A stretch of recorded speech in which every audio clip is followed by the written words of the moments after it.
इस वीडियो में मैं आपको बताऊंगा कुछ ऐसी टिप्स, कुछ ऐसे एक्शनेबल आइडियाज जिससे सच में चाहे आप 500 1000 रुपए जितना चाहे बचाएं, उससे आपकी जिंदगी में बड़ा फर्क पड़ेगा। इस वीडियो में मैं कुछ ऐसा बताऊंगा जो आपने पहले शायद कभी नहीं सुना होगा, और इसीलिए कि ये मेरे कुछ सबसे इंपॉर्टेंट वीडियोस में से एक होगा। आज मैं इस वीडियो में कुछ ऐसी चीजें डिस्कस करूंगा जो मैं चाहता था कि कोई मुझे उस समय दे देता तो मेरा इन्वेस्टिंग करियर बहुत बेटर हो जाता। तो क्योंकि जो कुछ मैं बोलने वाला हूं वो हो सकता है काफी कंट्रोवर्शियल हो, काफी लोगों को पसंद ना आए, तो मैं आपको बता दूं कि ये मेरा पर्सनल ओपिनियन है, मेरा पर्सनल एक्सपीरियंस है। इस वीडियो में जो भी मैं डिस्कस करूंगा उसके सक्सेस होने की कोई गारंटी नहीं है और वो इन्वेस्टमेंट एडवाइस नहीं है, मेरा पर्सनल एक्सपीरियंस और ओपिनियन है। तो सबसे ज्यादा जरूरी आपको पता है क्या है? हम जो ये सब सोचते हैं कि शेयर मार्केट रिस्की है या फिर यहां बहुत ज्यादा खतरे हैं, इसे एक सिंपल से एग्जांपल से समझते हैं कि शेयर बाजार असल में है क्या और इसमें खतरा कितना है।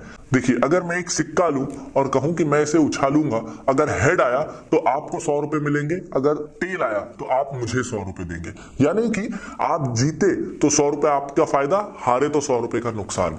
इसे पता है क्या कहते हैं? इसे कहते हैं गैम्बलिंग या जुआ, कि आप सिक्के के उछालने पे रैंडम बेट कर रहे हैं। लेकिन अगर मैं आपसे बोलूं कि यही सिक्का लेते हैं, अगर आप जीते तो मैं आपको 100 रुपए दूंगा, लेकिन अगर आप हारे तो आपको मुझे केवल 10 रुपए देने हैं। अब इन दोनों एग्जाम्पल्स में फर्क क्या है? उसमें भी बात लक की हो रही है, उसमें भी सिक्के के आउटकम से डिपेंड करेगा कि आप 100 हारेंगे या 100 जीतेंगे। लेकिन ये सेकंड एग्जाम्पल में ऑड्स आपके फेवर में है। इसमें मैथमेटिक्स ऐसा इन्वॉल्व है कि अब ये जुआ नहीं रहा, क्योंकि आप जीतेंगे 100 और हारेंगे 10, तो अब ये बिजनेस हो गया, अब ये इन्वेस्टिंग हो गई।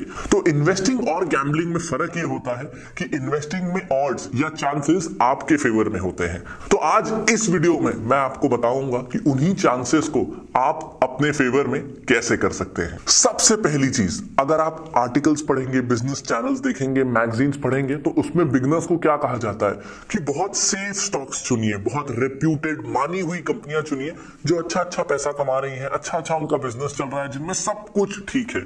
सारे एडवाइजर्स भी आपको यही एडवाइस देंगे और आपको पता है वो पूरी तरीके से गलत भी नहीं है। एशियन पेंट्स हो, HUL हो या HDFC बैंक हो, इस तरह की जो सेफ कंपनियां हैं, इन्फोसिस, TCS, ये कंपनियां बहुत अच्छी हैं, इन्होंने बहुत पैसा भी बना के दिया है। तो ऐसे में अगर कोई मिडिल एज्ड पर्सन है, 45 प्लस है, जो अपने पैसे को सेफ रखना चाहता है, ज्यादा रिस्क अपने पैसे पे नहीं लेना चाहता, उन लोगों के लिए ये स्टॉक्स बहुत अच्छे हो सकते हैं और डेफिनेटली इन स्टॉक्स में उन लोगों को इन्वेस्ट करना चाहिए। बट ऐसे रेप्यूटेड सेफ स्टॉक्स क्या सबके लिए सही है?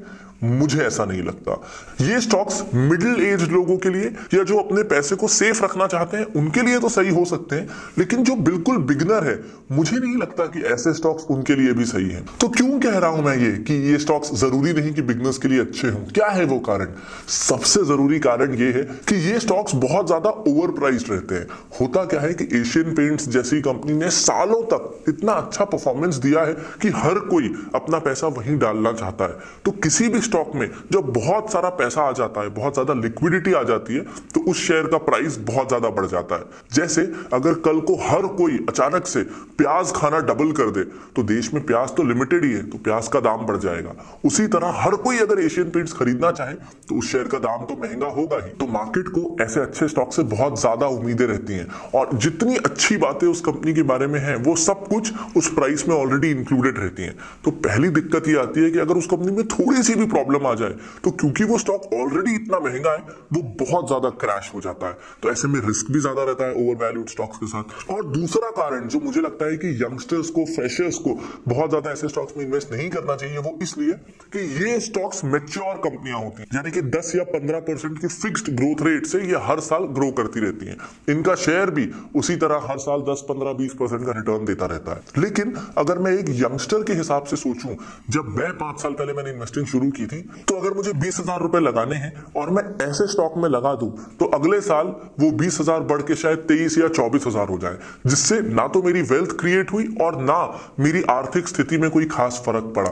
क्योंकि अगर आप 500 रुपए महीना लगा रहे हैं तो आपका एम ये नहीं है कि 500 रुपए अगले साल 600 हो जाए। आपका एम ये है कि आज जो आप 500 लगा रहे हैं वो 2-3 साल में 5000 हो जाए, ताकि सच में आपके वेल्थ में फर्क पड़े। और अक्सर ऐसे सेफ स्टॉक्स इतनी कंपाउंडिंग, इतनी बड़ी ग्रोथ नहीं दे पाते, क्योंकि ये ऑलरेडी मैच्योर कंपनीज होती हैं। और वैसे भी अगर आप स्टूडेंट हैं या यंग हैं तो अभी आप पे डिपेंडेंट्स, आप पे जिम्मेदारियां सबसे कम है। तो अगर आपको हाई ग्रोथ के लिए, अपने पैसे को जल्दी से ग्रो करने के लिए रिस्क लेना है तो वो अभी समय है कि आप रिस्क ले सकें। जितना रिस्क आप जिंदगी में अभी ले सकते हैं जब आप यंग हैं, उतना रिस्क आप कभी नहीं ले पाएंगे।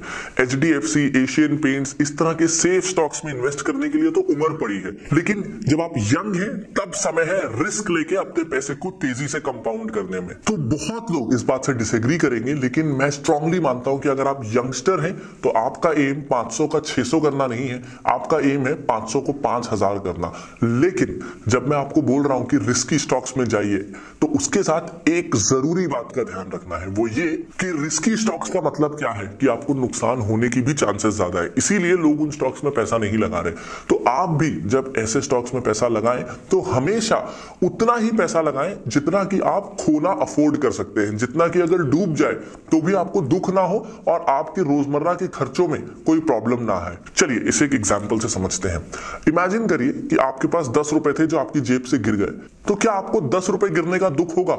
शायद दुख नहीं होगा। इमेजिन करते हैं आपके पास 200 रुपए थे और वो जेब से गिर गए, क्या अब दुख होगा? जरूर थोड़ा बहुत दुख होगा। अब सोचिए कि आपके पास 2000 रुपए का नोट था जो जेब से गिर गया, अब आपको बहुत ज्यादा दुख होगा। तो हमेशा उतना ही पैसा रिस्की स्टॉक्स में लगाइए जितना कि आपकी जेब से गिर जाए तो भी आपको दुख ना हो। तो ये टेस्ट खुद के साथ करके देखिए कि कितना पैसा आपकी जेब से गिरेगा तो दुख नहीं होगा। उन्हीं पैसे को रिस्की स्टॉक्स में लगाइए जो कि तेजी से ग्रो कर सकते हैं। लेकिन कैसे ढूंढेंगे आप ऐसे स्टॉक्स जो तेजी से ग्रो कर सकते हैं?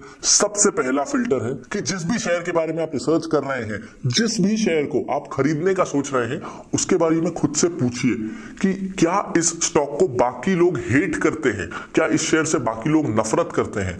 अगर आपको लगता है कि बाकी लोगों को भी ये स्टॉक पसंद है तो भूल जाइए, मतलब वो स्टॉक ऑलरेडी महंगा हो चुका है, सबको पसंद है, तो वो स्टॉक सस्ता नहीं है, उसमें इन्वेस्ट मत करिए।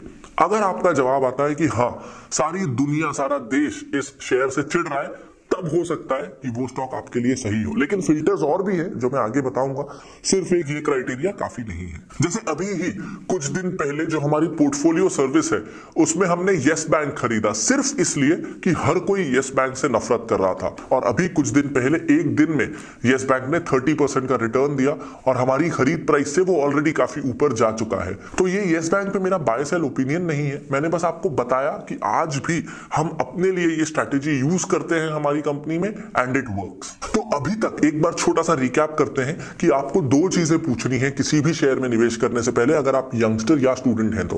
पहला कि क्या इस स्टॉक से हर कोई चिढ़ता है, हर कोई नफरत करता है, और दूसरा कि क्या आप जितना भी पैसा लगा रहे हैं वो आप खो देना अफोर्ड करते हैं, आपकी जिंदगी में उस पैसे के खो देने से भी कोई फर्क नहीं पड़ना चाहिए। तीसरी चीज, ये भी काफी इंपॉर्टेंट है, जब आप ऐसे स्टॉक्स ढूंढेंगे जिससे बाकी हर कोई नफरत करता है, जिससे सारा बाजार चिढ़ता है, तो बाजार ने भी काफी रिसर्च की हुई है, लोग भी काफी समझदार हैं, तो कोई कारण होगा ना कि वो चिढ़ते हैं। बिना कारण तो कोई येस बैंक से या DHFL से या इस तरह की कंपनियों से चिढ़ेगा नहीं। तो जब भी आप इस तरह के स्टॉक्स में इन्वेस्ट कर रहे हैं तो मान के चलिए कि अगर आप ऐसे 10 स्टॉक्स अपनी पोर्टफोलियो में डालेंगे तो उसमें से 7 स्टॉक्स आपके जीरो हो जाएंगे, वो कंपनियां डूब जाएंगी। जरा सोचिए कि आपने 10 स्टॉक्स में 100 रुपए लगाए हर स्टॉक में, यानी कि टोटल आपके पास 1000 रुपए थे, आपने 100 रुपए 10 स्टॉक्स में लगाए, जिसमें से आपके 700 रुपए डूब गए। 7 कंपनियां बिल्कुल ही डूब गई, लेकिन जो 3 कंपनियां थी वो 10 गुना बढ़ गई, तो आपके 300 रुपए 3000 रुपए हो गए। तो ओवरऑल भी अब आप देखें कि आपने जो 1000 रुपए लगाए थे उसमें से 70% पैसा डूब गया, लेकिन फिर भी आपके 1000 रुपए अब 3000 रुपए बन गए, तो आपको 3 गुना रिटर्न मिल गया। तो इसीलिए ये रिस्की स्ट्रैटेजी में कुछ कंपनियां जरूर फ्लॉप होंगी, आपका पैसा डूबेगा, लेकिन अगर आपकी 30% या 20% भी कंपनियां सही हो गई तो आप बहुत पैसा कमा लेंगे। लेकिन व्हाट इफ आप यंग नहीं है, अगर आप एक एक्सपीरियंस्ड इन्वेस्टर हैं, तो क्या आप इस स्ट्रैटेजी को यूज नहीं कर सकते? ऐसा नहीं है। अगर आप एक एक्सपीरियंस्ड इन्वेस्टर भी हैं तो भी ये स्ट्रैटेजी आपके लिए बिल्कुल सही है। आपको बस करना ये है कि अगर आपके पास टोटल 100 रुपए है तो आपको 90 रुपए नॉर्मली जैसे आप इन्वेस्ट करते हैं वैसे ही इन्वेस्ट करना है और केवल 5-10% अपने पोर्टफोलियो का इस स्ट्रैटेजी के हिसाब से आपको इन्वेस्ट करना है। आप केवल अपने ज्यादा से ज्यादा 10% पैसे पे ऐसा वाला रिस्क लीजिए, क्योंकि होगा क्या, ये जो आपने 10% लगाया है या तो ये पूरा डूब जाएगा, लेकिन अगर ये 10% आपने सही स्टॉक सिलेक्ट कर लिए तो आपकी 10% पोर्टफोलियो 30% हो जाएगी बढ़ के, आप 3 गुना पैसा तो कमा ही लेंगे। तो ऐसे में बहुत ज्यादा पैसा इस स्ट्रैटेजी में लगाने का ना सोचिए, थोड़ा भी लगाएंगे तो काफी रहेगा। आपको पता है स्ट्रैटेजी को क्या कहते हैं? इसे कहते हैं कॉन्ट्रा इन्वेस्टिंग या कॉन्ट्रेरियन इन्वेस्टिंग। कॉन्ट्रेरियन मतलब दुनिया से बिल्कुल अलग चलना, वैसे रास्ते पे जाना जहां कोई जाना नहीं चाहता। लेकिन ये स्ट्रैटेजी क्यों वर्क करती है, क्यों ये स्ट्रैटेजी सक्सेसफुल होती है, चलिए जानते हैं। पहला कारण है रीसेंसी बायस, यानी कि जो इवेंट्स अभी अभी हुए हैं उसके प्रति हमारा दिमाग ज्यादा फोकस्ड रहता है, ज्यादा चिंता करता है। चलिए एक एग्जांपल लेते हैं। मान लीजिए एक ब्रिज था और वो ब्रिज कोलैप्स हो गया, ब्रिज गिर गया, तो काफी कारों को, बसों को नुकसान हुआ। तो सरकार ने उस ब्रिज को रिपेयर कर दिया और एकदम अच्छे से अब नया बना दिया। लेकिन फिर भी क्योंकि थोड़े दिन पहले वो ब्रिज गिरा है तो लोग उस ब्रिज में चढ़ने से डरेंगे। आपको बार बार यही याद आएगा कि थोड़े दिन पहले न्यूज में पढ़ा था कि ये ब्रिज गिरा है और आपको डर लगेगा।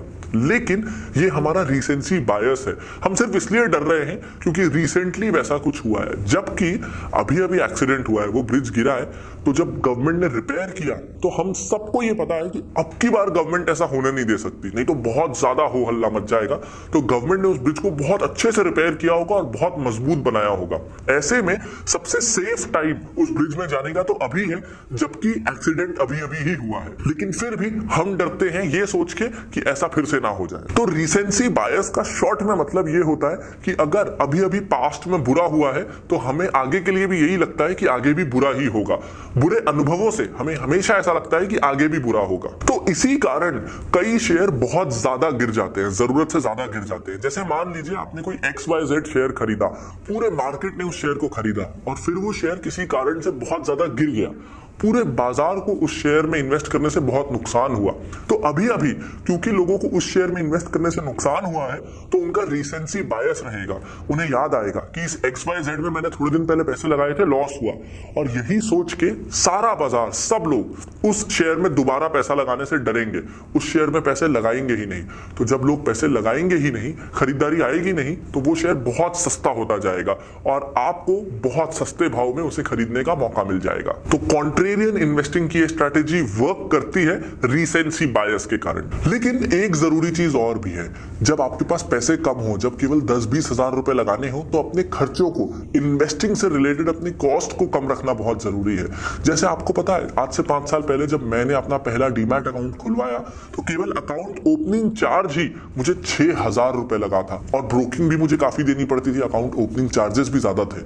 लेकिन आजकल ये सारे चार्जेस लगभग खत्म हो गए हैं। जैसे अब मैं यूज करता हूं जीरोधा का डीमैट अकाउंट, जहां पे अकाउंट ओपनिंग होती है केवल 300 रुपए में और ब्रोकरेज आपको 0 देना होता है, यानी कि आपको 1 पैसा भी शेयर खरीदने बेचने में ब्रोकरेज के रूप में नहीं देना है। तो अगर आप भी इस तरह का फ्री ब्रोकरेज अकाउंट खुलवाना चाहते हैं तो आप इस वीडियो के डिस्क्रिप्शन में जाके जीरोधा का लिंक देख सकते हैं और उसे यूज करके अपना डीमैट और ट्रेडिंग अकाउंट आज ही खोल सकते हैं। लेकिन आपको पता है ज्यादातर बिगिनर्स को जब वो शुरू करते हैं तो उन्हें लॉस होता है इन्वेस्टिंग में, क्योंकि कई जगह से उन्हें गलत जानकारियां मिलती हैं। तो अगर आप शुरू करने से पहले अच्छे से इन्वेस्टिंग को सीखना चाहते हैं, बेसिक्स को, फंडामेंटल्स को, इस तरह की बहुत सारी अलग अलग स्ट्रैटेजीज को सीखना चाहते हैं, तो आप सब्सक्राइब कर सकते हैं। को घर बैठे ऑनलाइन लगातार सिखाऊंगा अच्छे से इन्वेस्टिंग करना और कैसे सस्ते दाम पे अच्छी कंपनियों को पिक किया जा सकता है। इस पे होंगे डिटेल्ड लेसन। डेली टिप्स पाने के लिए आप हमें फॉलो कर सकते हैं इंस्टाग्राम और ट्विटर अकाउंट पे, जिसकी आईडी अब आपके स्क्रीन पर है। तो पहला स्टॉक आपने कौन सा लिया था, और अगर आप शुरू करने वाले हैं तो कौन सा स्टॉक आप सबसे पहले खरीदने का प्लान कर रहे हैं, ताकि हमारी टीम आपको रिस्पॉन्ड करके बता सके कि आपका वो डिसीजन सही है या नहीं। तो जरूर बताइएगा आपका पहला स्टॉक। इस चैनल को सब्सक्राइब जरूर कर दीजिएगा और साथ ही इस बेल आइकन को दबाना बिल्कुल मत भूलिएगा, ताकि कहीं कोई इंपॉर्टेंट वीडियो आपसे मिस ना हो जाए। तो उम्मीद करता हूं ये वीडियो आपको उतना ही पसंद आया होगा जितना कि इसे मेहनत से और उम्मीद से मैंने बनाया है। मैं लाता रहूंगा ऐसे और बहुत सारे वीडियोस। तब तक के लिए